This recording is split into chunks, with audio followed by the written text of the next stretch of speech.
What is poppin' YouTube? Back again with another video. Today we are doing a 2023 startup mock draft on Sleeper with some followers, with some randoms. So I hope you're tuning in. Hope you're having a great night. Appreciate you tuning into the channel. If you wouldn't mind, hit that like button, hit that subscribe button. Helps me out a ton, and let's get into it.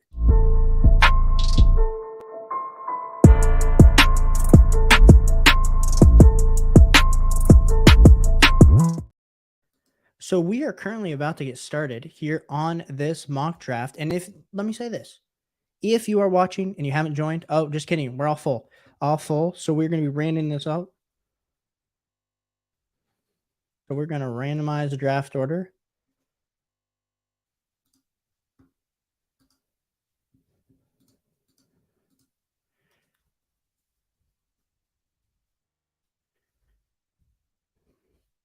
And off to the races we go.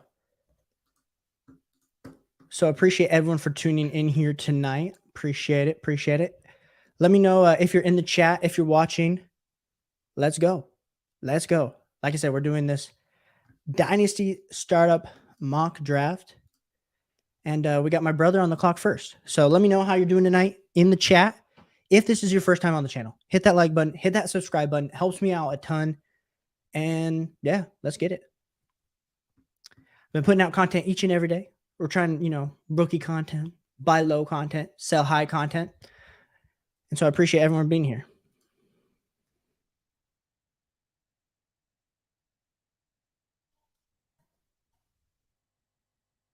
So my brother's on the clock, and I don't know who he's picking. Is he about to auto? Oh, there we go. Patrick Mahomes, first player off the board with the first pick. Should be the first pick in a startup. Patrick freaking Mahomes. My man Maven of Macall. We're in that Discord, trades and grades together. So if you haven't already, hit that sub over at Trades and Grades. He said, "Hey Caleb, Ridley or Kirk this year in Jacksonville?" I feel like that's a great question. I'm honestly on the Ridley train. I'm a Ridley truther. I'm a Ridley believer. He is about to turn 29 years old this year. And that is huge. And yes, so I'm going Calvin Ridley all the way. And yes, Jefferson at 2 is kind of insane. In a Superflex league, I'm taking all these quarterbacks ahead of Justin Jefferson. It's a little crazy. Jake says, "What's wrong with that?" I mean, you are getting a positional advantage, but especially in Superflex, I'm wanting one of these top 8 or 10 quarterbacks because that's a lot harder to find than the next Justin Jefferson. Now, I like Justin Jefferson after Herbert. I do. I think that's the tier break for me, Jake, honestly. But I do understand the thought process around taking the positional advantage at the 1-2 compared to another position. So, like I said, if this is your first time on the channel, hit that like button, hit that subscribe button. Currently, I think we're at like 175 subs. My goal is to get to 500 subs before the beginning of the season. And the only way we're going to do that is by continuing to grow the community and having you here in the chat. So I appreciate you guys asking all the questions you want. Ask any AMA style type question, and I'm on the clock. So we had Jamar Chase at the 1-7. I'm taking my guy, Lamar Jackson, at the 1-8. Oh, yeah, Jake, you didn't know it was Superflex? Yeah, it's a Superflex. Jake, is that you? Are you JT Hendo? I assume that's you. Yeah, sorry, man. Sorry, I should have clarified that. But yes, I do like in a non-Superflex league, I do really like Justin Jefferson. So I take Lamar Jackson at the 1-8. If you've watched any of my videos at any time, you will know that Lamar Jackson, I have him ahead of Justin Herbert in my Superflex rankings. Now, can you put him ahead of Jalen Hurts in this amazing last season? No. Can you put him ahead of Joe Burrow and the amazing wide receivers that Joe Burrow has with the Bengals? No. But I think Lamar Jackson has been disrespected. There was a while where he was going behind Justin Fields and Trevor Lawrence in these startup mocks and actual startups. But now that I think he got the contract, people are starting to realize like this dude puts up 24 fantasy points per game when he plays. And yes, maybe he hasn't played in the playoffs the last few years, but being able to get that guy in the middle of your startup in the first round is a great value to have. So those are some of my thoughts with Lamar Jackson. We then had Justin Fields and Trevor Lawrence off the board after that. I do like Justin Fields. I think the Bears are doing a really good job of trying to build around him. But I would be a little bit nervous. I am a little bit nervous about how good that offensive line is actually going to be for him this year.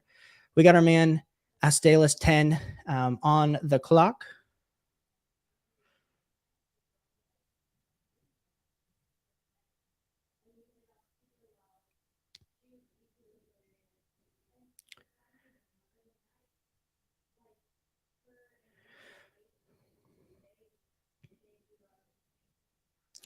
We had Bijan Robinson at the 111, Deshaun Watson at the 112, and then Anthony Richardson at the 2-1. I do love some Anthony Richardson quite a bit this year.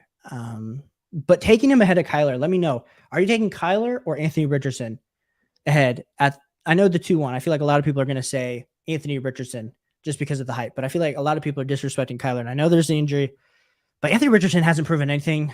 And neither has Bijan, but I feel like Bijan, we can predict the running backs a lot better than these other positions. Anthony Richardson at the 2-2. So let me know, Anthony Richardson or Kyler Murray.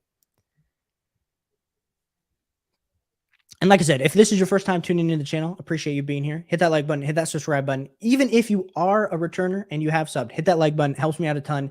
Get this live stream out to as many people as possible. Get as many people into the community as possible. If we could get to 6 likes, I know we have 6 viewers right now. If we could get to 6 likes, help me out a ton. Even if you don't know me, help a brother out. CeeDee Lamb at the 2-3. I was hoping that CeeDee Lamb would fall to us, but we're going to have to see. Does one of these quarterbacks fall to us? I do like my start of 2 quarterbacks in a dynasty startup.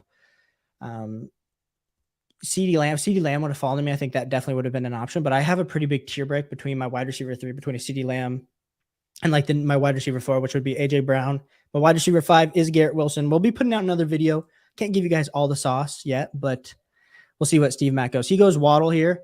And so leaves me in an interesting predicament situation where I was hoping he would take a quarterback to make my decision easier. But with Lamar Jackson, we have our high upside. So Dak Prescott versus Bryce Young. I have to take Bryce Young just based on value, even though I think it is very close. I think a lot of people have been disrespecting Dak Prescott at the current moment with the offense, with the way that the Dallas Cowboys are surrounding him with talent. I know they let go of Zeke, but Zeke's kind of washed. So those are some of my thoughts of I'm taking Bryce Young over Dak Prescott. I probably am taking CJ Stroud over Dak Prescott too. So he's probably in the 105 range for me in a rookie mock draft. How would you like Joe Mixon this year? Is he a buy at the moment? Oh, Maven coming in hot with the questions about Joe Mixon. As a Bengals fan, I'd love to say he's a buy. I would love to say he's a buy. I just think the Bengals are continuing to move to a super prolific offense. And if they're continuing to move to a super prolific passing type offense, how many of those targets are going to Joe Mixon realistically if he's playing? I don't think a ton, because he seemingly was the first year. So like Joe Burrow's second year, 2 years ago, when Joe Mixon had a pretty good fantasy points per game season, he did get a lot of targets and a lot of receptions. But that was really because the offensive line was really bad. We look at last year, him, Samaje Perine, and especially as we got in the playoffs, you just saw more and more Samaje Perine was in there on third downs. And I feel like that's a lot of the value that Joe Mixon does provide. He does have the touchdown upside, but I am a little bit worried. The Bengals, of course, haven't replaced him or added anybody like a Kareem Hunt or Lenny Fournette, which I wouldn't be actually surprised if they do. And so I'm not really buying Joe Mixon, but it depends how cheap you're buying, because of course there's any type of price.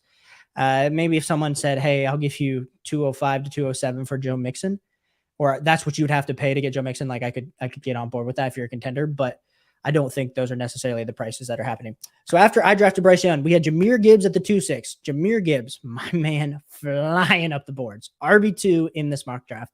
CMC at the 2-7. Garrett Wilson at the 2-8. Love me some Garrett Wilson. Ahead of AJ Brown. I could see it both ways. I think Garrett Wilson's in for a huge explosion of a year, but I feel like I'd still lean AJ Brown. The man, Nasty Hawk, got the Jalen Hurts, AJ Brown stack. Jonathan Taylor at the 2-10, and then CJ Stroud at the 2-11. And we will see what my younger brother does at the 1-1. We are doing, there's no third round reversal, ladies and gentlemen. I know a lot of leagues are doing that. Startups are doing that. I feel like you still have to do it this way. Maybe I'm just a OG original Dynasty drafter, or just even redraft drafter in that case. I can't get on the third round reversal, even though I do understand why they do it with the value of Patrick Mahomes and Jalen Hurts and Josh Allen, things along that nature. To the 8 viewers tuning in, if this is your first time on the channel, welcome. Appreciate you so much for being here. It means the world to me that you're tuning in on your Tuesday night to talk a little bit of Dynasty Fantasy Football. If you have any questions, hit me up in the chat. Happy to answer your questions at any time. Have a lot of videos, releasing a video a day at this point. So appreciate you tuning in. I want you to become part of the community. So hit that like button, hit that subscribe button. Helps me out a ton. Best free way to support me on the channel as we continue to grow this. And I want you a part of this community, because let's be clear, there's only a few of us out here that love Dynasty Fantasy Football and love just fantasy football in general, as much as you probably don't have a lot of friends that love it as much as you if you're watching this on a Tuesday night. So want you to find this group of people. And just to be clear, we're a very small channel, so you're going to get a ton of attention. And I think that's really important. And then so we had CJ Stroud at the 211, Dak Prescott at the 212. Then we have Brees Hall at the 3-1. Eli, I do like that stack from you at the 3-1. I should probably get my banner out of the way because my banner is blocking everything. So apologies on that. We then had Amon-Ra St. Brown at the 2-3 and then Tyreek Hill at the 3-4. What are we going to do? Because this is where, especially if you're in the middle, like I kind of am at the 1-8, you got a few different options that are then starting to happen when you get to two quarterbacks. So is there going to be a running back, wide receiver, tight end that falls to us? We'll see. We'll see. But the wide receivers have really started to go off the board. But if you start to, and this is what I'm going to be saying, if you're in my community and you listen to kind of what I'm saying, we're really high on wide receivers. Yeah, Maven. So he says Nazi stack for Hawk. Well done. Yes, it is. Hawks having an impressive draft so far. I will say that. Probably don't have any friends, period. Well, that's a little harsh of you, Maven, to be saying that about me. Well, I know you're not saying that's a bit, but we're talking about generally us boys don't, if we're playing this, we're usually around 18 to 25 years old, trying to get our footprint stamp in life. And so the way that we get our juices running, besides just looking at, if you're married to a beautiful woman or you're dating a beautiful woman or you're going after women, is just to absolutely fleece someone in a dynasty trade. And the only way you're fleecing people is if you're tuning into this channel and other dynasty fantasy football channels. So appreciate you all for tuning in here tonight. But yes, Maven, I agree with you. And then we have Trevor. Take Jalen Hyatt is who he's telling me to take with my next pick. Trevor, I know I actually, this is to anybody who watched my video today. This is the Trevor we're talking about. We did a little bit of a help Trevor. I know we already did the rookie draft, but we kind of went back and said, how can we improve his team? Because Trevor is the ultimate man who's constantly thinking about his dynasty roster.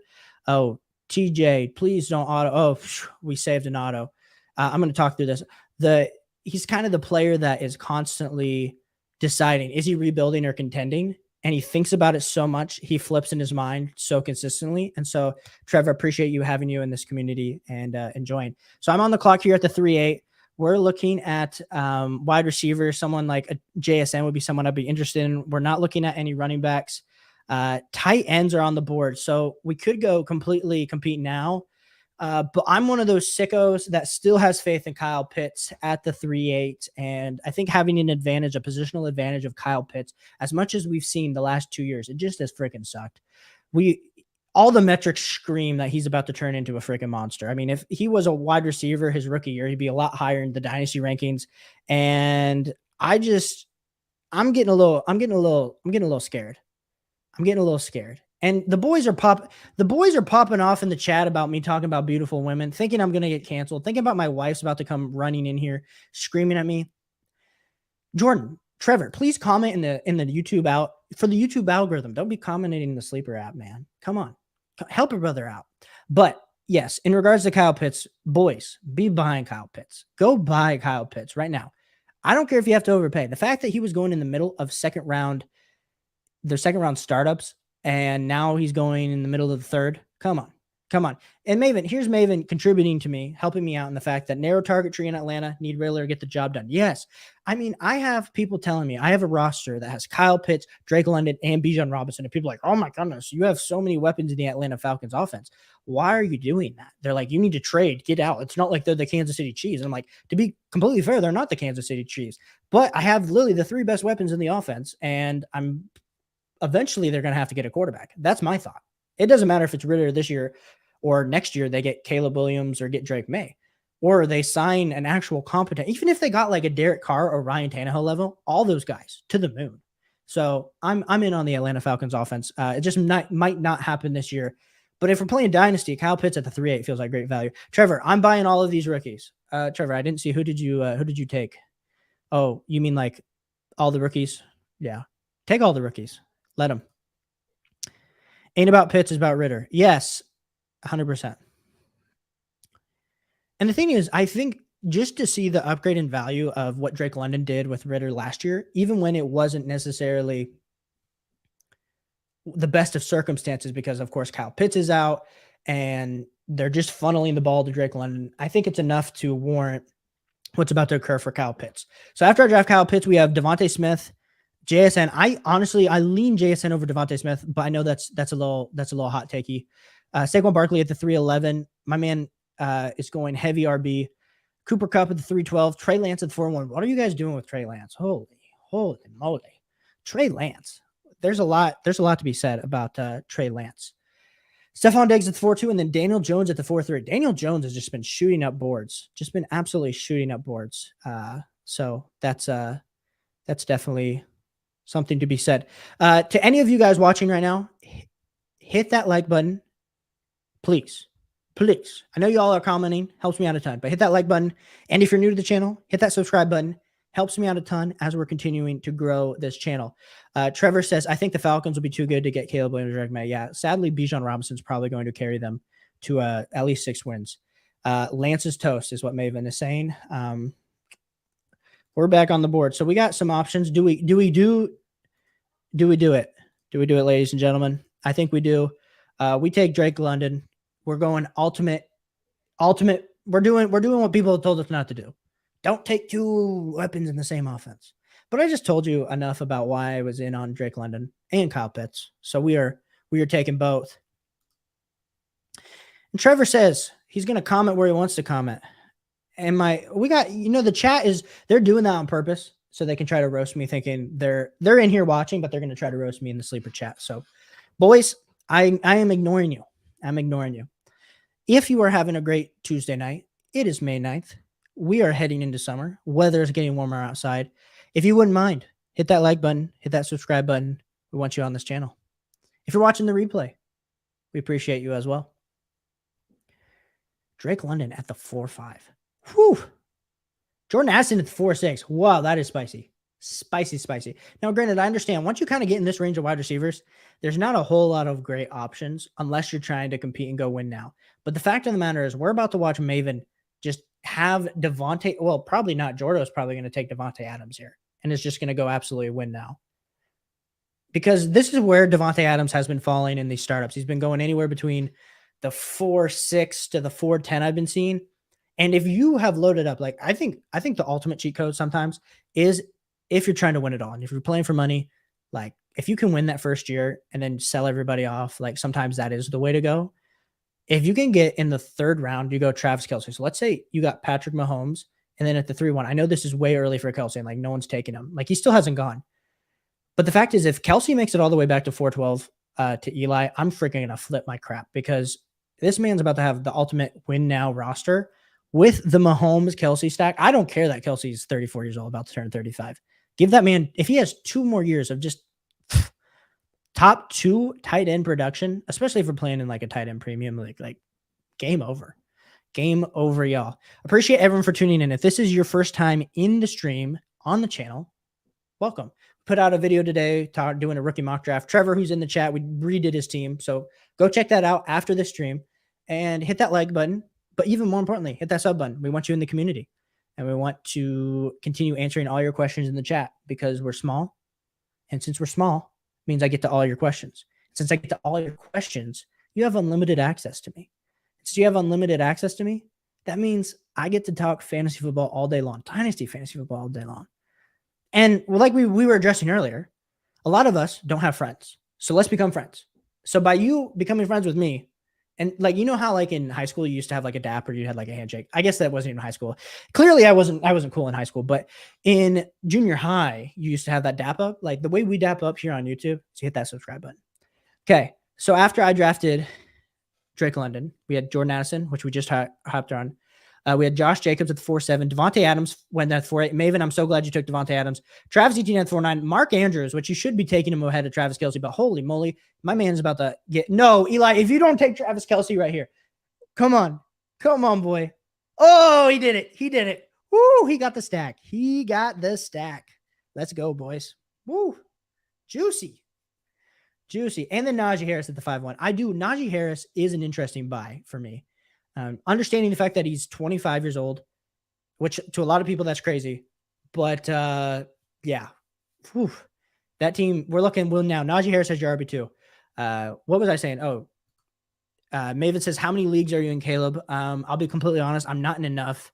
I try to keep it right now. I mean, when it comes down to like redraft season, I'm typically in like 12 leagues, 10 to 12 leagues. So that's a mixture. I'm right now in 6 dynasty leagues. And then I typically do 6 redrafts. So I think that's my issue with not doing more dynasty leagues is because they're all lineup. They're all lineup. I need to get into way more best ball dynasty leagues because I love the rookie drafts.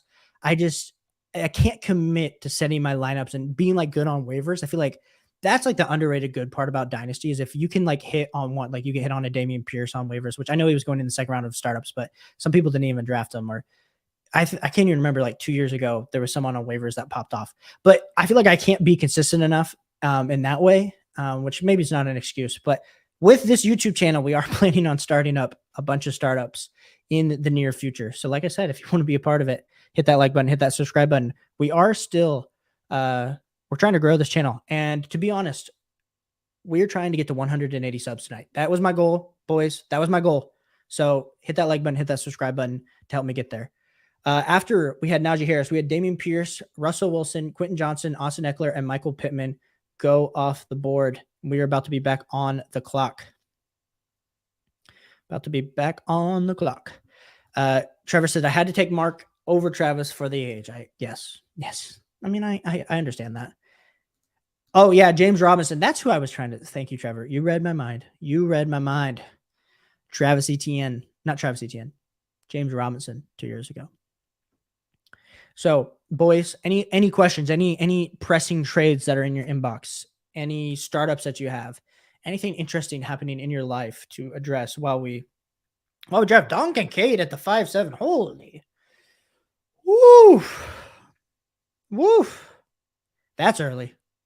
That's bold, man. That is, I don't quite know what to think about that. So we're on the clock here. We've gone pretty young, to be honest, and we're looking at Christian Watson. Like, what do I believe in Christian Watson? Quarterback, no. So we're going Javonte Williams. As much as I hate the injury, I still really like the prospect, and I actually have him as my RB12. 1, 2, 3, 4, 5, 6, 7, 8, 9, 10. So I took him as my RB11. A little early, I guess. I need to figure out. I haven't done one of these in a while, so my sleeper ADP, I didn't see the guy I might have actually taken ahead of him, but I think I'll actually be able to get my next guy here in the next round. But yeah, I think Javonte Williams, I know as a community, we're all a little bit worried about, oh, guys after an ACL. But I think Sean Payton's going to help Russ cook. And as long as Javonte Williams can get to full health by week 7 or week 8, we're feeling good about it. Maven, you still super high on JSN. I remember you were before. Oh yeah, boy. Oh yeah. Oh, I am high on JSN. I love me some JSN. And I think I think for the longest time we were discussing JSN, like right where JSN went in at 310, like that is the appropriate price that I'm willing to pay for JSN. I think the issue that I was discussing, like I think there was an argument to be made like right after the draft, Jahmyr Gibbs versus JSN. But I understand right now, I think the advantage of Jahmyr Gibbs over JSN is how weak the running back like class, like not even the class, but like the RB depth in Dynasty Fantasy Football right now is so weak because the old guard still has so much control. Like the old guard, I'm talking like Alvin Kamara, Derrick Henry, Dalvin Cook. Like there hasn't been the flushing out of the old guard yet. And so there's only so many young running backs that are still killing it. And Jahmyr Gibbs, I think with that top 15 draft capital, you have to take him there. So I've been getting JSN at the 106 in like every league, and I feel absolutely amazing about it. It feels like this is how high I am on JSN. And like I'm a Buckeye fan, so like I'm talking my talk and understanding that it might not work out. But JSN, if he would have played this last year, honestly, if he would have even had a 3/4 of the season that he had the year before, we'd be talking about him in the same conversation as Jamar Chase. Now I know they're completely different players, but I'm big on JSN. So if you passed on him for like Jordan Addison or Quentin Johnson, like shame on you. The people that were letting him fall to the 1.7, 1.8, I don't know. They don't know Dynasty Fantasy Football. That's my personal opinion. And now if JSN busts, that's on me. I will wear my flag proudly, but JSN all day, every day. Jake comes in way more than ACL. Hear that? His ACL injury is a mess. Yes, I do understand. Yes. And then there are almost no young. Yes to all that. Boys, appreciate you guys being here. But no, I hear you on the ACL. But also, like, this team is so young. I'm not really playing to win this year with the team I'm currently building. But you kind of have to take value as it falls to you down the board. And who was I hoping was going to fall to me? Oh, I see him. Actually, I don't know if I can wait another round. Ooh, do I do it? Boys, I think I do it. Okay, we're going J.K. Dobbins. We are another player. I'm drafting players that are missing ACLs all over the place. I need to change my team name to no ACLs or missing one ACL only or something. I don't know. I'm trying to think of a quirky team name on the spot. But J.K. Dobbins, another buy low player for you boys. Javonte Williams, J.K. Dobbins. J.K. Dobbins is going off as like the RB14 on Keep Trade Cut. Someone check me on that. I'm just spitballing off the top. I think he's RB13 or RB14. I know he's never going to have the reception upside, but we need to be taking him. We need to be taking him over guys like the fact that Nick Chubb went right after him. I mean, I'm taking J.K. Dobbins over Derrick Henry, especially like Dameon Pierce. I feel like I'm easily taking J.K. Dobbins over Dameon Pierce.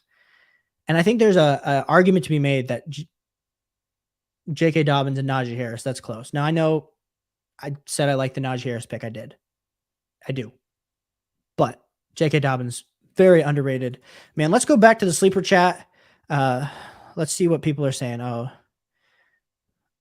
people, they're talking in the chat. So appreciate everyone for tuning in here tonight. If you are part of the watch party, I appreciate you. To you 9 viewers watching on your phones late at night on a Tuesday night, it is very appreciated that you're here.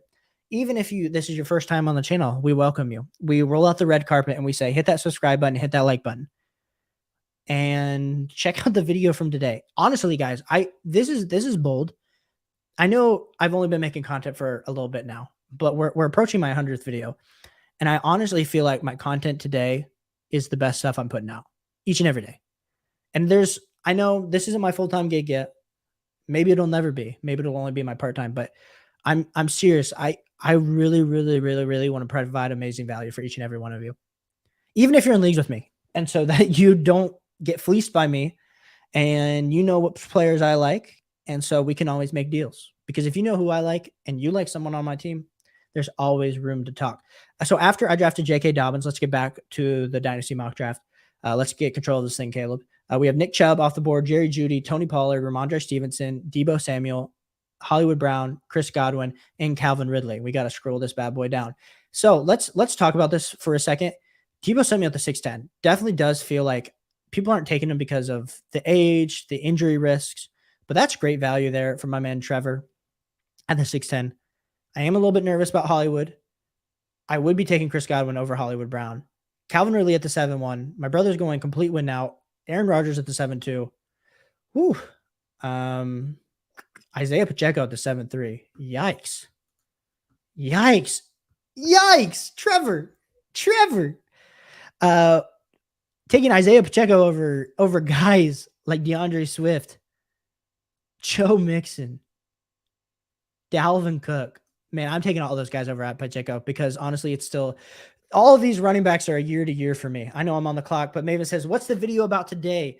Today we did a Dynasty rookie mock draft, super flex, but we went with it from the perspective that I took one of Trevor's teams that is super bad. Sorry, Trevor. It was super bad, and he had a ton of draft picks. And so I drafted like I was Trevor trying to improve his team. So that's what the video is about today. If you wouldn't mind stopping in after this to figure out, to watch it, helps me out a ton. And I think you're going to gain some value if you haven't done your rookie mock drafts already. We are back on the clock here and we've just gone heavy RB. There's some wide receivers and tight ends that I still like. So we'll bite the bullet. We'll draft DeAndre Swift.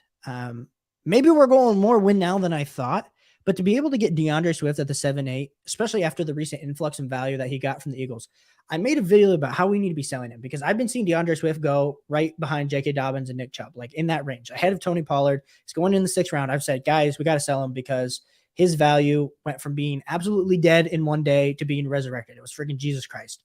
But I thought that was funny. Sorry, I made myself laugh there a little bit. But DeAndre Swift, if you can get him in the 7th round, like that's a buy for me every day. So go buy DeAndre Swift if you can get him in the 7th round, if you're getting prices like that. But if you can get anywhere between the 108 to the 110 for DeAndre Swift in your rookie drafts, or like that's the kind of equivalent value, get him off my team. I'm selling him. Maven says Swift, Dobbins, Javante. I hope this league has like 5 hour spots. Hey man, we on the channel, we can't predict injuries. We can't predict injuries, but sometimes you just take the value that falls to you. I liked a lot of the potential receivers that were on the board. And so I think that one of them is going to fall to me at my next pick, and I'm going to be absolutely fine. Trevor says, I went with upside and future. I like some of the wide receivers projected at my next pick. Yes, I agree. I mean, I'm just giving you a hard time about Pacheco. I'm just not a Pacheco believer, especially when Jerick McKinnon had quite the year, and you don't know if they're ever going to bring someone in like a Zeke, a Lenny, a Kareem Hunt. All 3 of those guys, the moment they sign with Kansas City, which I think one of those guys will, just absolutely kills Isaiah Pacheco's value. 2 of my 8 viewers tuning in. If this is your first time on the channel, welcome. If you haven't hit that like button, hit that like button. Helps me out a ton. Even if you've been watching for the last few minutes, hit that like button. If if you want to see more content by me and be a part of the community, hit that subscribe button. It helps me out a ton. You actually would be surprised. Like, I know I only get a few hundred views per each video, but like, insane what it does to the algorithm. YouTube like rewards that. And so, and I'm not doing this. The reason I make content isn't so that I can quote unquote have this huge channel like some of the other big YouTubers. Like, the reason I make content is because I'm a lonely 25-year-old living in my house with an amazing wife and a mini dog, mini golden doodle to be exact. And I want friends. And the way to make friends is to do this. And so I hope you become part of the friend group. So we had Zay Flowers, Rashid White, Zach Charbonnet, even though he landed with the Seahawks, George Pickens, Goddard, Pat Frymuth, and Aaron Jones at the 8-4. And we were back in the clock. There's some running backs we really like. But we're going for a wide receiver too. And as much as Terry McLaurin's not a rebuilding wide receiver, like the dude's about to turn 27. So like, I fully understand that. But being able to get Terry McLaurin in the 8th round just feels good, especially the fact that the last few years you've been having to draft Terry in the 5th, 6th round of startups. And I know he's getting a year older, but getting a discount in the 8th round feels great. Now, there were some running backs we were looking at, but the fact that I took 3 running backs back to back, I'm not the fantasy football counselor over here. I don't go heavy RB. I'm not even in redraft leagues. Like I like to get a running back in the first 3 rounds typically. But if the value on the board says, hey, draft Travis Kelce, hey, Devontae Adams falls to you, CeeDee Lamb's there, like you got to take the best available player. And to me, Terry McLaurin at the 8-5 was the best available player in my timeline that I'm trying to win, which is the next 2 to 3 years. Definitely not this year, but who knows with this running back depth. Like I said, appreciate everyone for tuning in here tonight. If you're here in the draft with me and after the draft, you'd like me to give your team a review, just let me know in the chat. I will do that. After I drafted Terry McLaurin, we had Devon Achane. I said it wrong in a video. That's why I'm really trying to correct myself. And some YouTube, someone commented and said I said it wrong. And I was like, yeah, but like I said it right later on. So like I made up for it. Mark Cooper at the 8-7. Jordo got you some Mark Cooper. Darren Waller at the 8-8. Maven takes Darren Waller. Where were some of the tight ends on the board that you could have taken over Darren? I mean, I see it. Miles Sanders at the 8-9, Jahan Dotson at the 8-10, and then Cam Akers at the 8-11. We get to about this point, boys, and we're looking at the running backs, and it's starting to get nasty. Wide receiver, too, a little bit. It's either super productive old guys or unbeknownst young guys. Take your shot. Eli takes Dalvin Cook as his RB3. Eli, I think that's a really good pick. Christian Kirk at the 9-2. Maven asked this question at the beginning of the stream. He said Christian Kirk versus Calvin Ridley. Well, Calvin Ridley goes at the 7-1. Christian Kirk goes at the 9-2. Now, I feel like it's been a round and a half to 2 rounds. It's kind of been the difference versus Calvin Ridley and Christian Kirk. And to be honest, I'm taking that discount on Christian Kirk all day, every day. I think Christian Kirk is really disrespected right now. And talking about a guy that's disrespected, talk about Deontay Johnson. All the man does is command targets. Even with Kenny Pickett, quarterback change still demands 140 targets. Now, does he drop a lot of those? Yes. Are they maybe not the furthest down the field? Yes. But if the Pittsburgh's offense can improve just a little bit, efficiency-wise, they can just improve slightly. And the fact that now it's pretty much the George Pickens, Deontay Johnson show. I know they haven't committed to Deontay Johnson long-term. But even so, if this is his final year with the Steelers and then can sign somewhere else in free agency next year, like imagine Deontay Johnson on the Kansas City Chiefs. I know that's where everyone says like a wide receiver that's in free agency, but Deontay Johnson, I just bought him in a 1 quarterback league for the 112. I felt like I freaking got away with murder because that felt like a steal. Stealing candy from a baby. Dalton Schultz at the 9-4, Geno Smith at the 9-5, Alvin Kamara at the 9-6, and then Jordan Love at the 9-7. You know, I love me some Jordan Love. Everybody knows that about me. And I was really hoping Alvin Kamara was going to fall. I know I went super young, but I was hoping for another running back. Now we're looking at wide receivers, how we could potentially draft. Quarterbacks are getting a little ugly too. We probably should. What's going to be the best play here? What's going to be the best play? Oh, we'll see. We'll see. We'll be fine. We shall be fine. Pull the trigger on James Cook. I'm a believer, but I don't know how hard I believe. Okay, we're doing it. We're doing it. Oh, James Cook at the 9-8. Why am I picking James Cook? You guys are all thinking I'm an idiot. James Cook, man. They have Damian Harris. They just signed Latavius Murray. James Cook. Now, to be honest, the Latavius Murray signing was good because it could have been Dalvin Cook. They could have had Dalvin Cook, Damian Harris, and James Cook. James Cook, if you look at his efficiency and per game metrics last year, he averaged like 5.5 yards a carry. And so I think they want to keep all these guys fresh. Now, do I think he's going to have a ton of touchdown upside? No. But I do see a range of outcomes where James Cook is the RB17 on a points per game basis, RB15, 16, 17 on a points per game basis. And getting that as your RB4 in a dynasty startup who is relatively young feels like great value. Now, would we have loved to hammer wide receiver a little more because we only have 2 wide receivers? Yes, but sadly, this is not the way that the board has fallen to me. James Conner at the 9-10. Put out a video yesterday about James Conner, how he's a buy. So go buy James Conner if you're competing. Only if you're competing. There was people on Reddit that were telling me, "Oh, don't go buy James Conner. He's a second-round pick. His value's declining." I was like, "No dip. He's like getting older, and he's a 28-year-old running back. But if you're able to get him super cheap, like I'm talking like 2.5 to 2.7, he's putting up like RB15 at least points per game numbers as your like RB2, RB3, and you can put him in your lineup each and every week that he plays. Now, I know he's had injury issues in the past, but the last 2 years he's been pretty healthy. So James Conner at the 9-10 feels like great value for you. But Mike Evans at the 9-11. To any of you guys, I got a funny story about Mike Evans that I'll tell really fast. Mike Evans ended up winning me a chip last year in a dynasty league. I was playing my brother, who's Nimi, who has the first pick. My brother goes to sleep, and I'm down by like 20 points. And then Mike Evans erupts for the 2 touchdowns that were super long, puts up 44 points. He wakes up, and he's down by 25 fantasy points. And it felt like he woke up from a nightmare. So good thing for Mike Evans. I'm realizing we only did starters here. Let me edit the draft.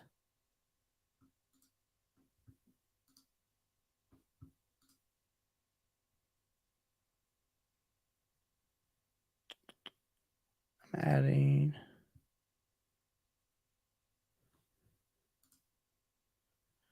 Can I add picks?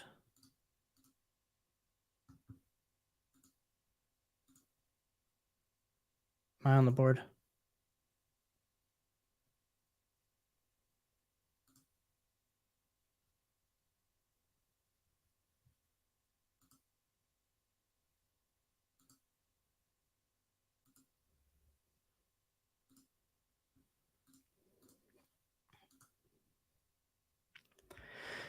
So I'm about to be on the clock. We'll see what ends up happening. But if you guys are still here in the chat, appreciate you guys so much for tuning in, watching the start of mock draft tonight. It means a lot to have you guys participating, interacting. I'm trying to figure out, does anyone know how to add? I feel like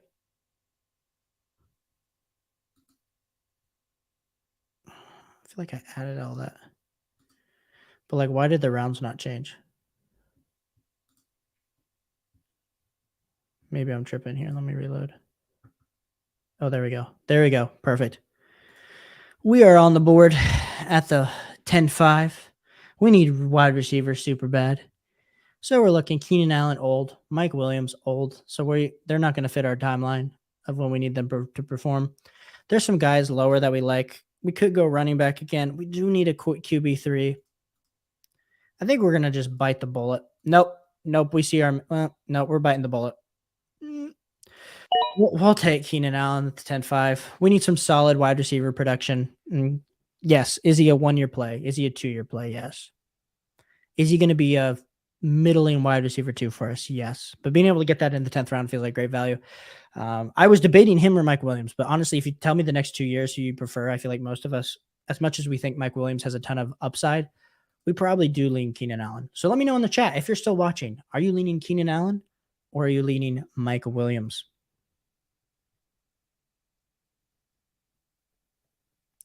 Also, we got 8 people in the chat and we're only at 4 likes. Boys, I'm begging you. To the 4 of you that haven't hit that like button, hit that like button. Please. Helps me out so much. And if this is your first time on the channel, hit that sub button. We want you in the community. We'll see what he does after this. He goes Josh Downs. The Josh Downs workout videos have been everywhere. Just absolutely everywhere. Of Anthony Richardson hitting him up. Oh, we lost one. We lost one. Oh, goodness. Goodness. We have so Josh Downs from Anthony Richardson. It feels like I've been seeing that everywhere. All those videos everywhere. The thing we need to remember is he's still a 3rd round pick. So as much as we've seen hit rates on 3rd round wide receivers, like I can't be taking him. I can't be taking Josh Downs over Mike Williams. Honestly. The disrespect. I can't be taking Josh Downs over Kadarius Toney. As much as I'm not even a Kadarius Toney believer. Can't do it. Cole Coleman at the 10-7 and then Kedra Miller at the 10-8. Maven, you're having yourself a draft, my friend. We might be debating the Joe Mixon pick that you have, but you're having quite the draft, my friend. What's Nasty Hawk going to do? If we look at his team right now, we have Jalen Hurts, AJ Brown, Hill, Travis Etienne, Quentin Johnston, Ramondre Stevenson, Derek Carr, Miles Sanders, Dalton Schultz. Nasty, are you here? Nasty, are you tuning in? You're having Gabe Davis, my guy. He's shooting for upside. Gabe Davis, no target competition has been traded. DeAndre Hopkins is not on the Buffalo Bills. Gabe Davis is the wide receiver 2. As we did draft Dalton Kincaid Dalton Kincaid. I know they have Dawson Knox. Like, I understand their competition. Trevor goes with his guy, Jalen Hyatt. Gabe Davis is a buy.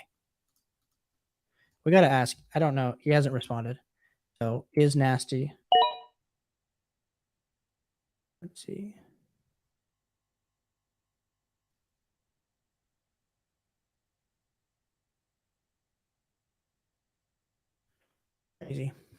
Crazy. Nancy having a good draft. Then we have Monty at the 10-11. Another great late round running back. The dude got a 3-year contract now. It's probably a 2-year contract with the guarantees. But the Lions did let go Jamal Williams and said David Montgomery is better than Jamal Williams. So it tells you all you need to know about that. Khalil Herbert at the 10-12. And then we'll see what Nimi does at the 11-1. Appreciate everyone for tuning in. We got 3 more rounds. 3 more rounds. If you want to be getting in these mock drafts with me, two different ways. Number 1, follow me on Twitter. That's where I post them. And number 2, hit that like button, hit that subscribe button, because I post like when I'm going live ahead of time on YouTube. So then you get that notification and be able to see that to sign up.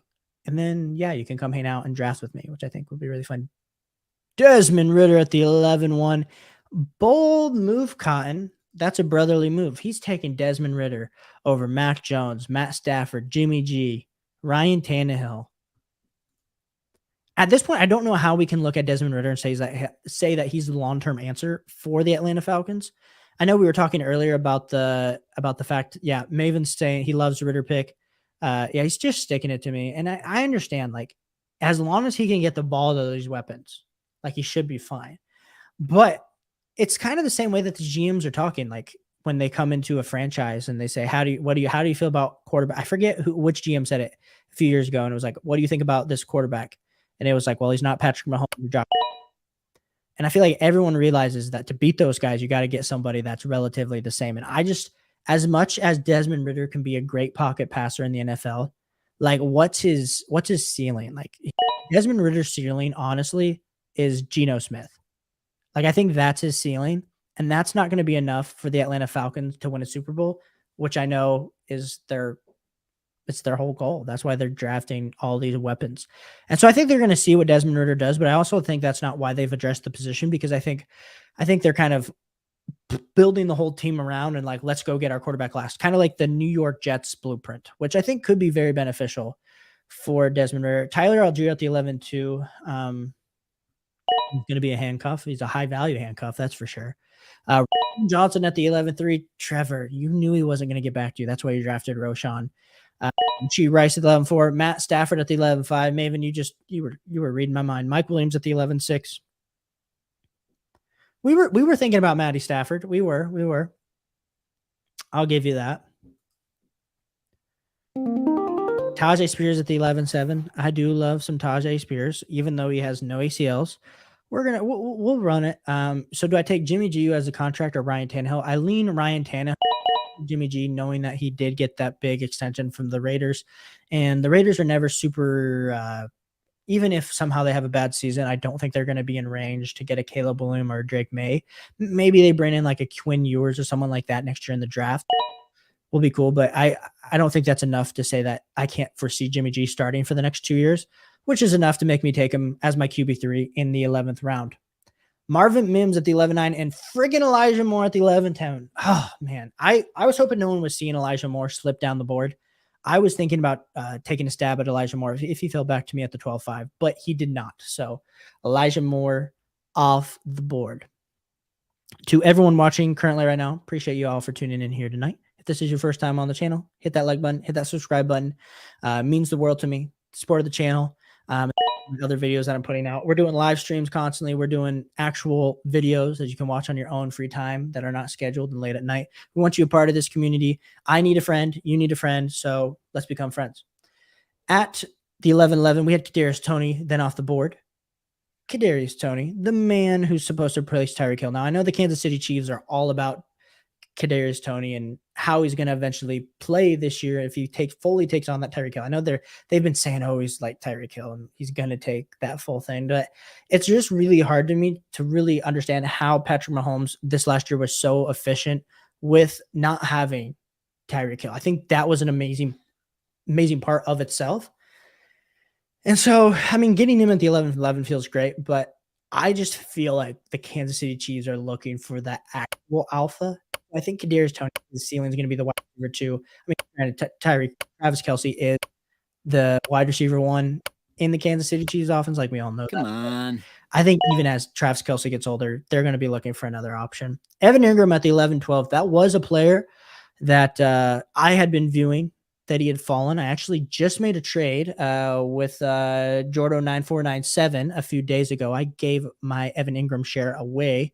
As much as I loved what he did his rookie year and then the up and down career he's had, and last year being the tight end 5 on the overall season for the Jacksonville Jaguars, I traded him for a young stud. And we'll see if that young man makes his way back to me so I can talk about him, because there's a lot of crap that the internet, the Twitter universe has been spitting about this man. And he had one of the most amazing rookie seasons at his position in history. And based on his numbers, I'm just going to, you can maybe narrow it down after I give this away. His yards per route run, his yards per target, his after catch ability. He's on target to at least have a one top, if he falls into the bucket as these other players, one top 5 tight end season. Oh, I just gave it away. I'm drafting a tight end. If this man follows me, I'm drafting a tight end. So, Sput, you better not take my tight end target. I swear on everything that is good. And Trevor, I will be getting to your comment here in a second, but we need to be seeing if this man falls, because we've been talking our talk. Sput, please don't do it to me. Please. He's like looking through his tight end rankings. Oh, he took David Njoku will goes to Team 9. That was not who we were taking, boys.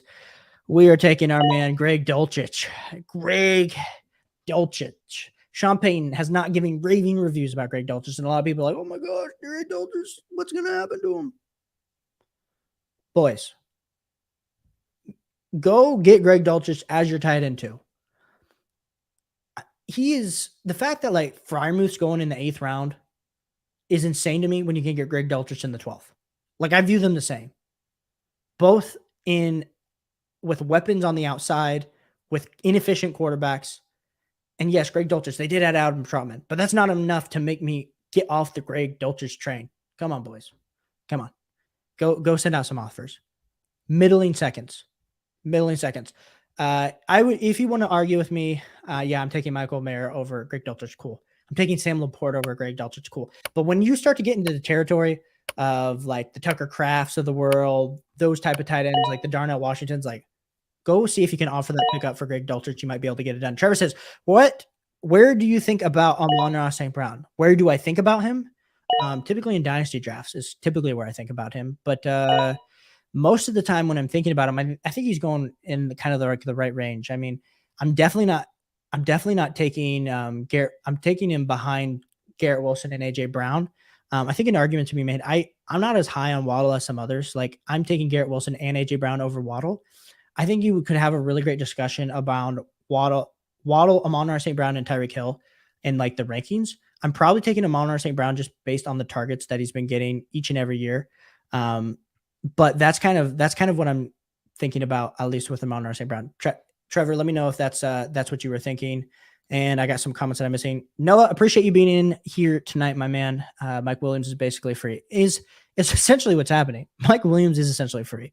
And I hate to break it to anyone, Quentin Johnson has not surpassed Mike Williams on the depth chart. And Mike Williams is, I know he's about to turn 30, but the wide receiver cliff is at 32. And I imagine maybe this is his last year with the Los Angeles Chargers, but still 1 year of elite level production, high points per game. I mean, he has those spike weeks. He wins you a lot of weeks. Dulcich is talented, but so is Chig. Oh, Maven, you're talking it to my heart, man. So is Chig. Oh, dude. The roster that I just talked about where I got Greg Dulcich, I actually traded Evan Ingram for Greg Dulcich straight up to Jordan, who's in this draft. He was an Evan Ingram guy. I have Chig on that roster, and trust me, I am just waiting. I think both are going to break out, and then I'm going to have a hard decision because I have Kyle Pitts on that team, and I'm going to have to trade one of them away. But I'm enjoying this moment currently of having all three tight ends and just feeling like I have the most potential in this tight end room in all dynasty right now. Trevor, hope I answered your question on Amon-Ra St. Brown. Let me know if you'd have him earlier.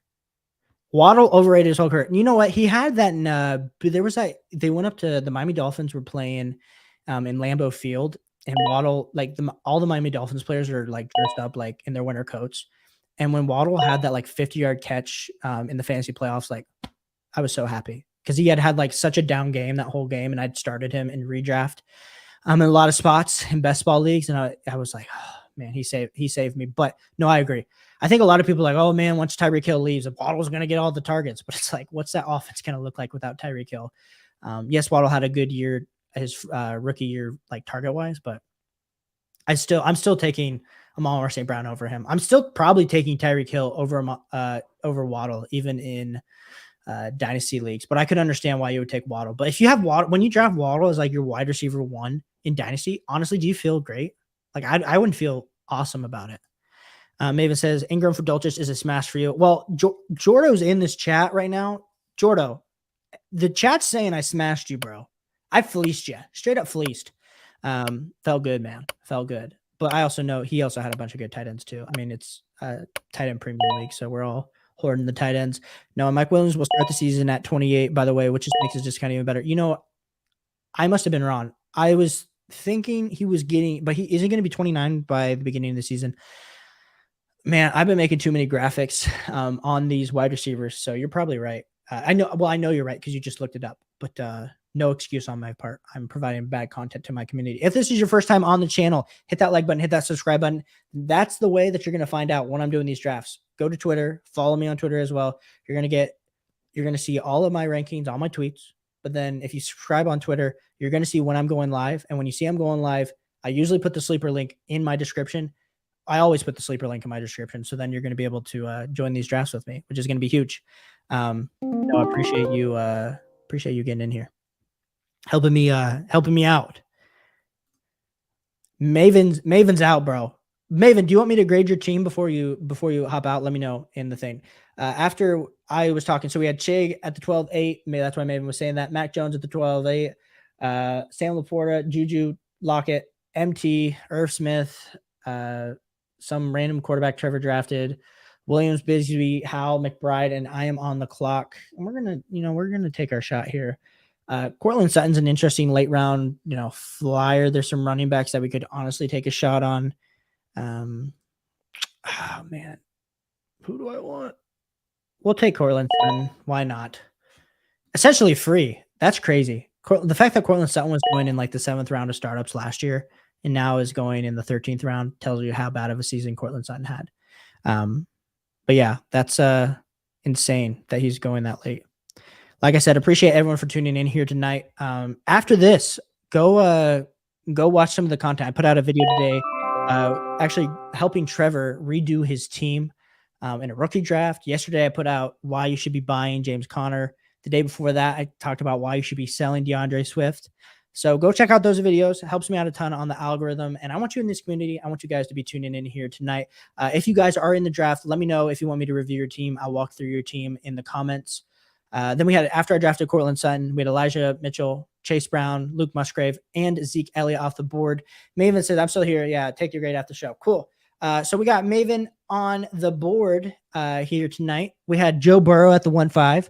We then had Garrett Wilson at the 2-8, T. Higgins at the 3-5, Devontae Adams at the 4-8, Austin Eckler at the 5-5, Tony Pollard at the 6-8, Joe Mixon at the 7-5, Darren Waller at the 8-8, Geno Smith at the 9-5, Kendra Miller, Matt Stafford, Chig, Tank Bigsby. Okay, so the big thing that I see here that I like, okay, so you really waited to get your second quarterback to Geno in the 9-5. Feels like you got great value at your QB2, but of course, like I feel like you could have maybe taken a better advantage of instead of one of these running backs, you could have drafted another, like, I would have been cool if you would have maybe gotten like Jared Goff. I know Russell Wilson didn't fall to you. Or even like a Kenny Pickett here at the 5-5. I don't love it. I understand why you took the value of Austin Eckler, but you are going complete win now. Once you drafted Devontae Adams, you kind of turned your team in that direction is why you went hard on the running backs. So I definitely understand it. I'm going to give you a B+ because of the way that the draft fell, how you drafted. I do like to draft my teams with 2 quarterbacks and a ton of wide receivers. I actually didn't do that today because none of the values fell to me how I liked as well. So I understand that you played the board. So B+ would be what I grade you at, Maven. So appreciate you tuning in here and being here. Jared, yeah, man, don't say you can't draft and drive. You know what? I apologize. That was a draft I did with Jared and Noah over on his channel, Trades and Grades. And yeah, it was brutal. I kept autoing because I was driving.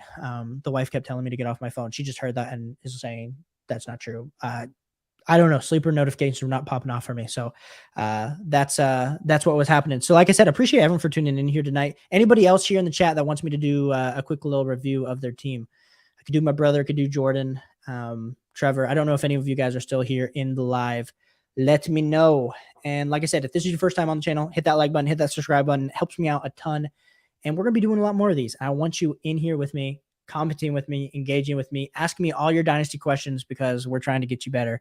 And we want friends. And the best way to make friends is to get in these YouTube chats because that's what we do in 2023.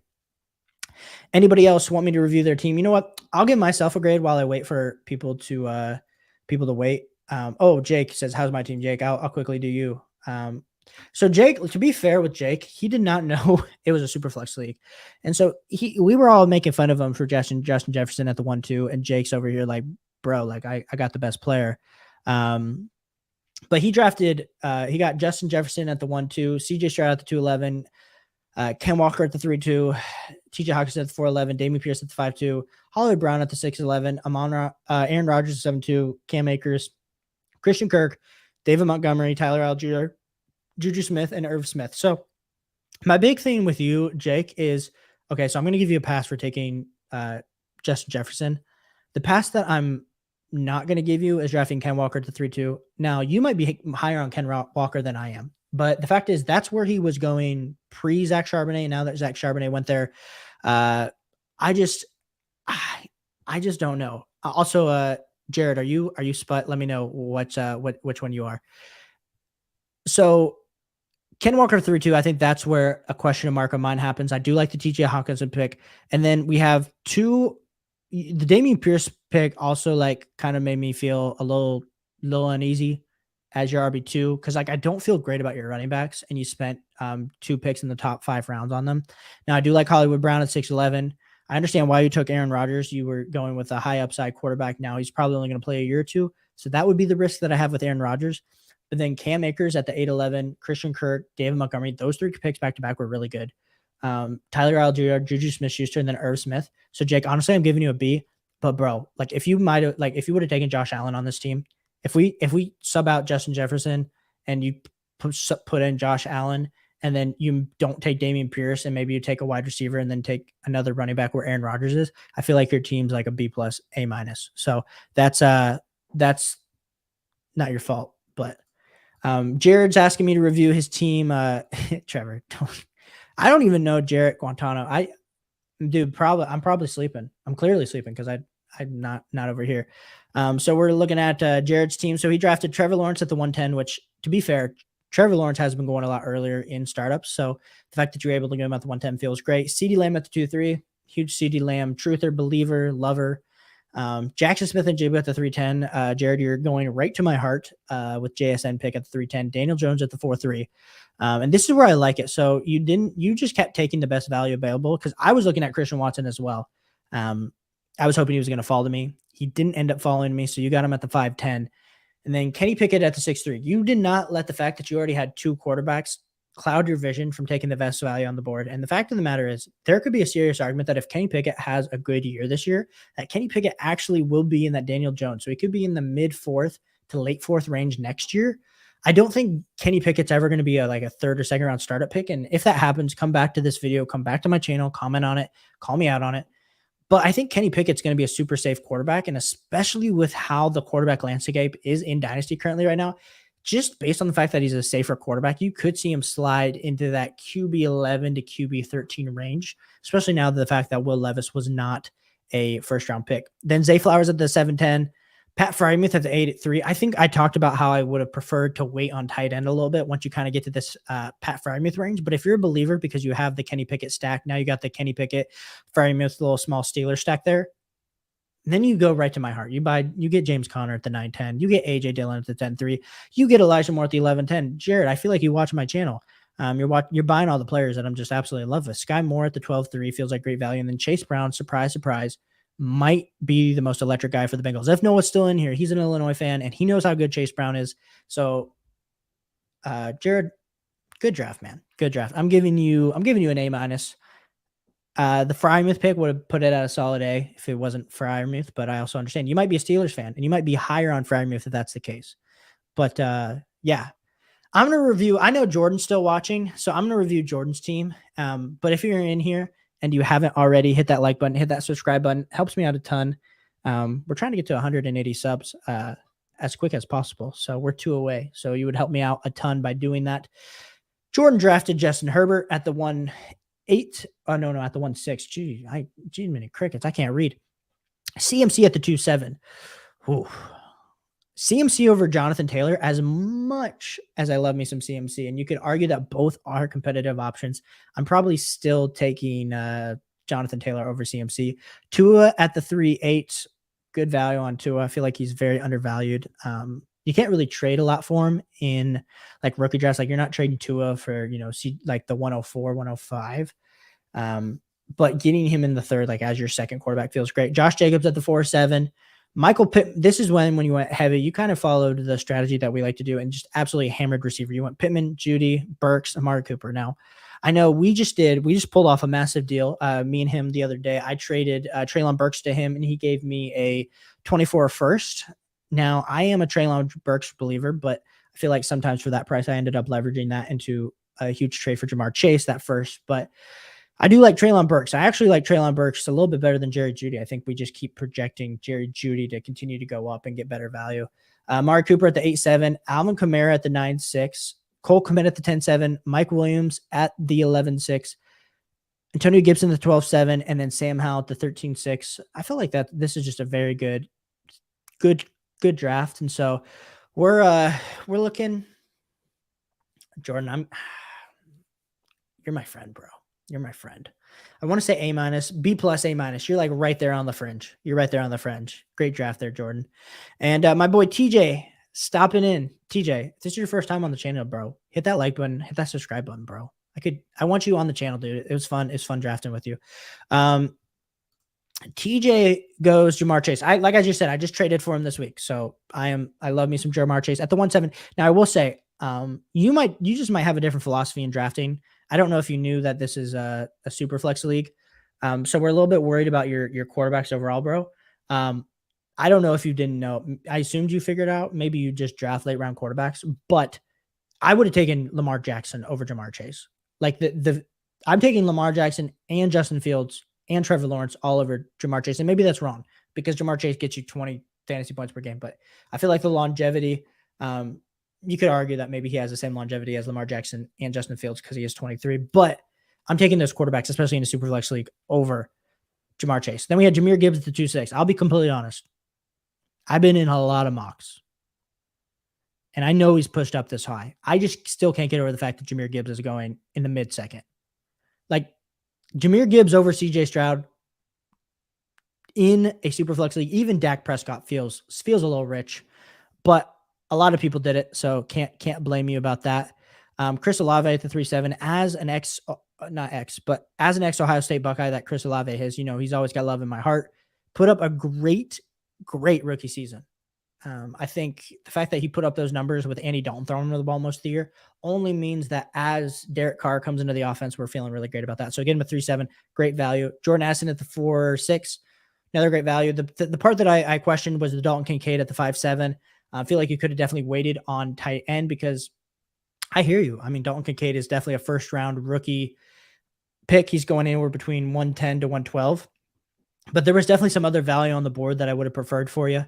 Nick Chubb at the 6-6, Will Levis at the 7-7. So having Will Levis and Jordan Love as your two quarterbacks in a super flex league, bro, just going to be honest with you, I don't feel great about it. Now, if Jordan Love comes out in balls, like I potentially think he could. I think Jordan Love is a little bit undervalued in Dynasty. Like, I understand he hasn't proven zip. Like, he's nothing. He hasn't proven anything. But I think there is a case to be made that Jordan Love should be going higher. So, but we also don't know if Will Levis is going to start. So there's a potential that you only have one quarterback starting in your Superflex roster, and it's Jordan Love, and he's unknown.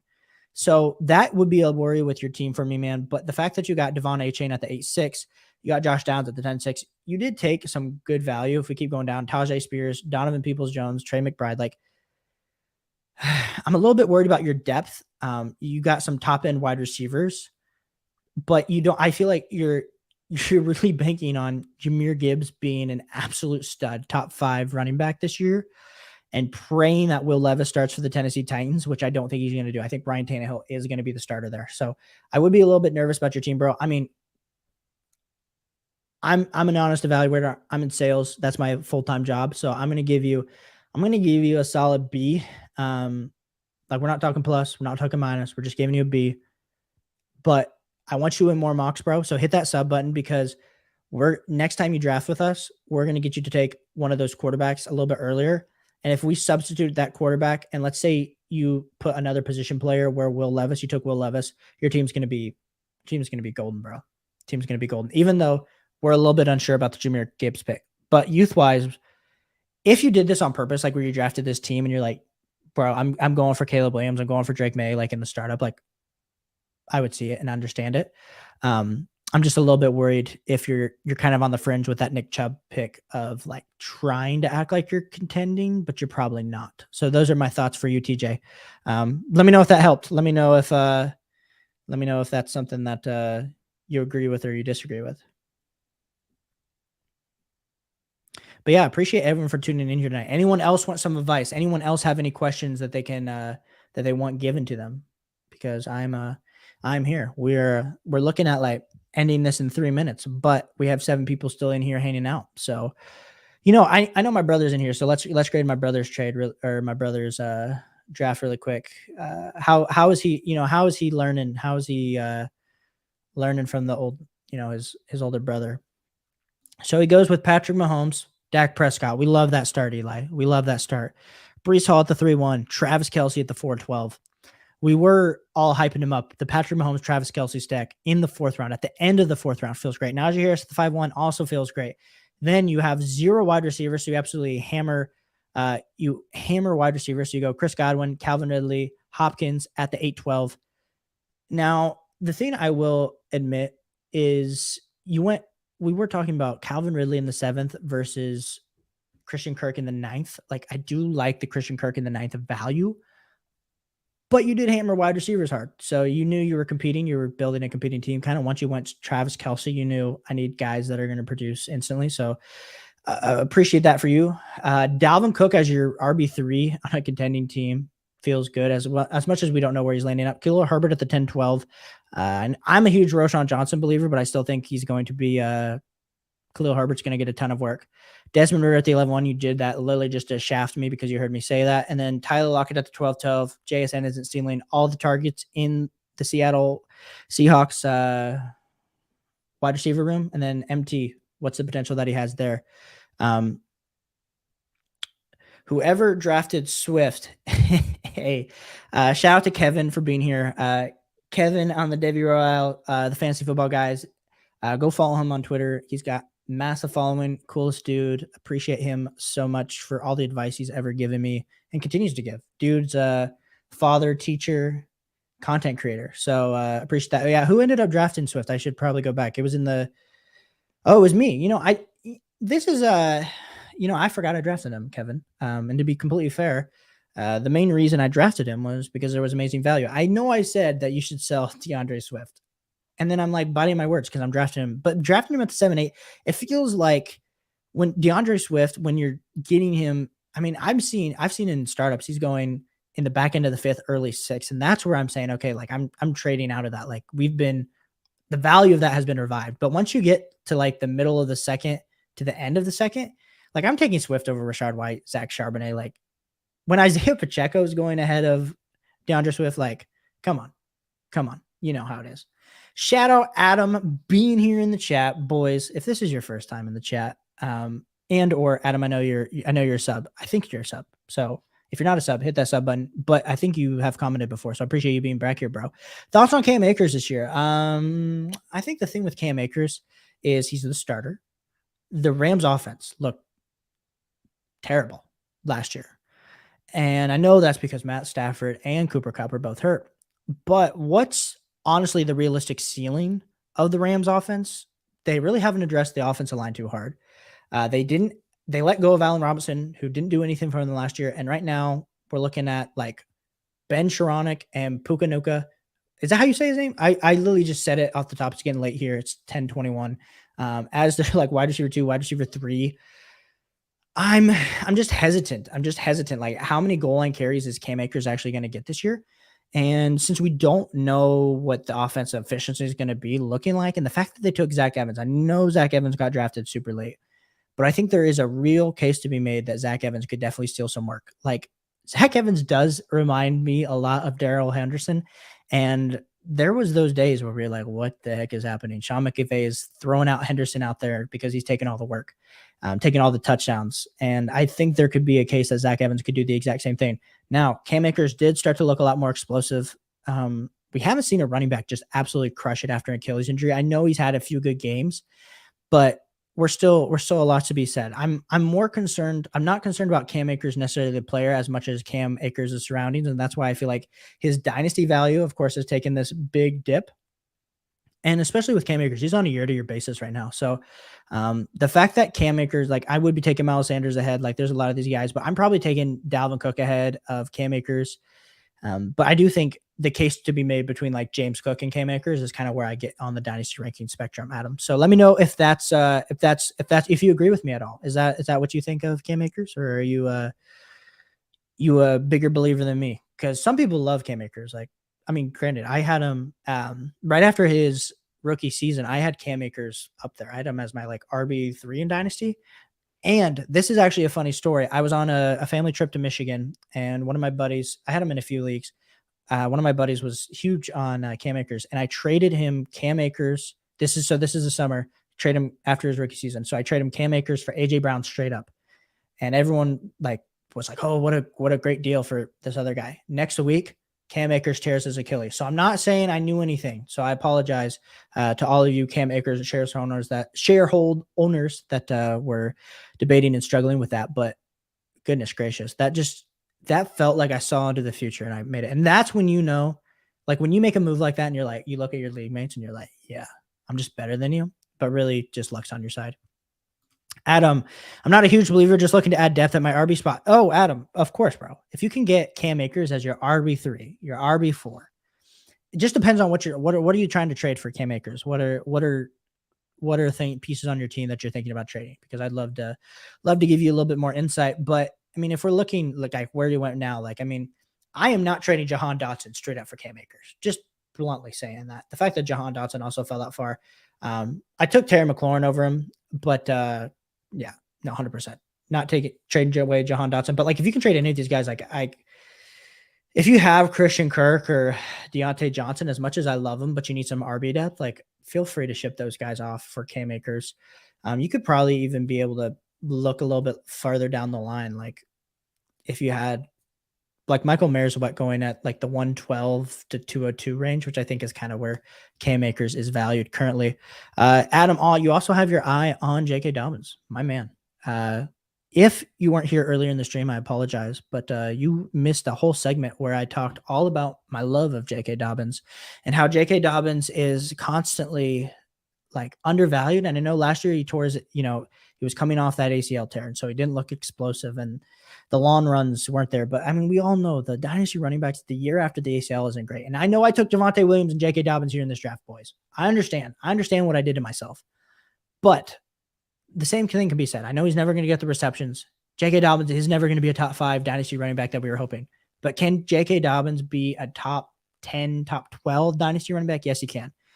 And that's going to be super valuable in your dynasty fantasy football leagues to trade for, because I think the next year, 2 years of production are going to be pretty good with Lamar Jackson being back. So, Adam, are you a sub, bro? You sub? We need you in here all the time. I like your questions. KJ Osborne and Dulcich is who I'm trying to trade away. Oh, for Cam Akers, might be a little rough, bro. Just going to be completely honest with you. Because like if we're looking at values, we're talking what KJ Osborne doesn't even get drafted anymore. Like he's honestly, I'm just saying this, he's probably waiver wire. And then Greg Dulcich is like in the 12th round. So you're trying to make up this like almost like we're talking like 4-round startup value difference, 4 to 3.5 value startup difference, which is probably not going to be enough, bro. So I would be trying to and also like I think Greg Dulcich is valued somewhere around like the 2.6 to the 2.12, like in a rookie draft, like a pick, like a mid to late second round pick. But I don't think KJ Osborne is worth anything. And like I said, Cam Akers, I haven't valued around like the back end first, early second. So you're going to have to make up that difference with something. And I just don't think it's KJ Osborne, bro. But I'm send it out. Worst case scenario, they're going to tell you they're just going to decline it in sleeper. And then you're going to regret, you're going to have to go back to the drawing board. I think that's another thing. Maybe we'll talk about dynasty trade strategies that you can have. I think in a lot of leagues, when you're playing with people that aren't watching this type of content each and every day, like you can tend to try to fleece them where you're trying to send like 2-for-1s. But in the leagues that I'm starting to play in with my friends, they all know like, oh, Caleb's throwing me 2 quarters for $1. That's not worth it. So I'm going to, I have to start offering, $1 for $1 and just start taking my bets on players, 1-for-1.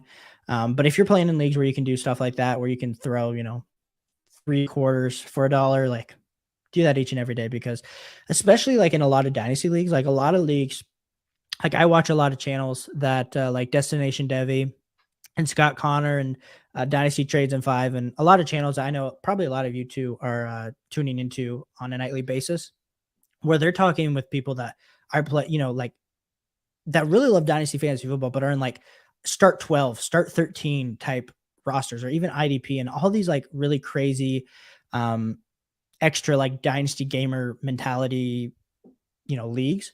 Whereas most of us, to be honest, are playing in like the start 9, start 10. I mean, start 11 feels like a lot of people like that. That seems ridiculous too. And so I would just say like the key in all those formats is to get the studs. And and a lot of your league mates think depth is important, but at the end of the day, like we all like to flex our starting lineups on all social media platforms. So would definitely be in those formats. You gotta just know your format too. So Hope that helped Adam as well. Any other questions? We're getting here on time, but appreciate everyone for tuning in here tonight. We're just continuing to grind each and every day, produce more content. Yeah, I don't know what else to say. Any other questions? We're going to be putting out another video tomorrow. We're on the grind to help more people become better Dynasty fantasy football players each and every day. We're at 179. So if you're one of the 6 viewers here watching and you aren't already a sub, hit that sub button. Get me to my goal. 180 was my goal. I'll probably be there by the morning, but it make me feel so great. And Adam, I appreciate you becoming a part of this community, bro. For real. Hearts open to you. Kevin, thanks for tuning in. Noah, thanks for tuning in. Jared, Maven, Jake, the whole crew, really. It's been a great night. We've enjoyed this Dynasty startup mock draft. Like I said, another video coming out tomorrow. There's been videos each of the past few days. So figure out if one of those videos is of your liking. They're like, I try to keep my videos 3 to 4 minutes long because let's be honest, none of us have the capabilities to tune and watch like a 10-minute video. Even I, as someone who makes YouTube content and loves watching YouTube content, like I click on a video and you know how it is. 2 minutes in, 3 minutes in, someone calls, someone says something. Like I'm not watching the whole thing. So appreciate everyone for tuning in here tonight, being here for like an hour and 20 minutes this stream. If you're watching the replay, appreciate you so much as well.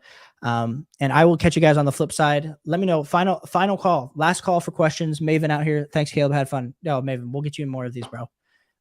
Enjoyed having you tonight. Enjoyed interacting with you. Jared, like I said, enjoyed interacting with you too. Jordan, Trevor, my brother, sucker, but enjoyed having you as well. So like I said, appreciate everyone for tuning in here tonight. I'll catch you guys on the flip side, and we'll be back here again tomorrow with another video. So check out the channel then. Peace.